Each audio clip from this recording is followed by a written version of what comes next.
আসসালামু আলাইকুম রহমতুল্লাহ বরকাতুহ। পবিত্র ঈদে মিলাদুন্নবীর মাস আমরা আমাদের জন্য একটা পবিত্র মাস, সম্মানের মাস। যেহেতু এই মাসে রসুল করিম সাল্লাল্লাহু আলাইহি ওয়াসাল্লাম দুনিয়াতে আগমন করেছে এবং দুনিয়া থেকে বিদায় নিয়েছেন। তো আসলে এই মাসকে তাজিম করা সকলের জন্য, সকল মুসলমানদের জন্য গুরুত্বপূর্ণ। বিশেষ করে আমরা মুসলমানরা, তো আমরা যেহেতু আমরা রসুলের উম্মত, 18,000 মখলুকাত, কিন্তু 18,000 মখলুকাতের নবী হচ্ছে আমাদের নবী করিম সাল্লাল্লাহু আলাইহি ওয়াসাল্লাম, যার প্রেমে, যার ইশকে, যার মহব্বতে আল্লাহ এই পৃথিবীটা বানিয়েছেন।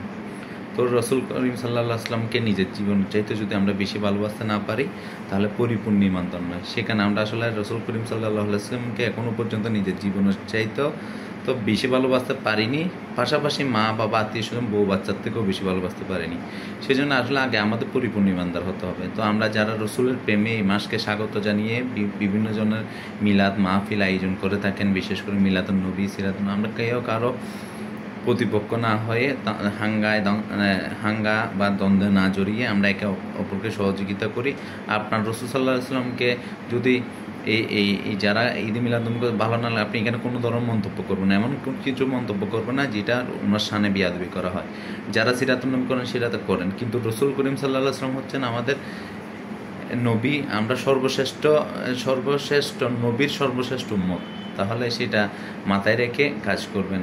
অনেকে মিলাদুন্নবী পালন করে সেখানে মিলাদুন্নবীকে বেদাত বলে, আবার মিলাদুন্নবী বেদাত বলার পরে রসুল সাল্লাল্লাহু আলাইহি ওয়াসাল্লাম বেয়াদবি করে, আবার পরবর্তীতে দেখা যায় মিলাদুন্নবী তাবারকগুলো গ্রহণ করার জন্য ওরা ছুটে যায়। তো আপনি যদি বেদাত বলেন ওই তাবারকে আপনি যাবেন কেন?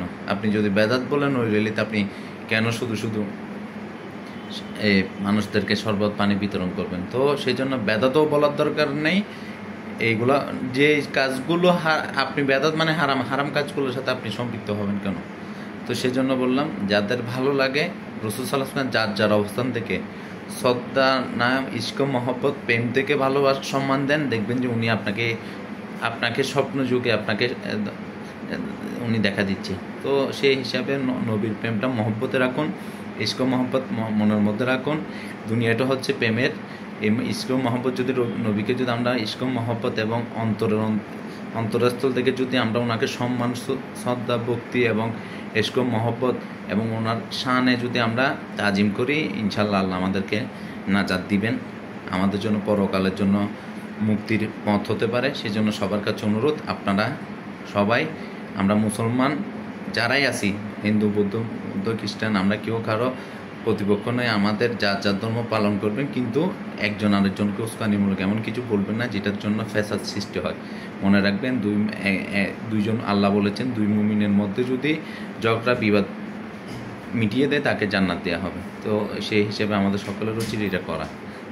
সবাই ভালো থাকবেন, সবাই সুস্থ থাকবেন এবং নিজেদেরকে সকল ধরনের দাঙ্গা হাঙ্গামা, ঝগড়া ফ্যাসাদ থেকে বিরত রাখবেন। আসসালামু আলাইকুম রহমতুল্লাহ বরকাতুহু।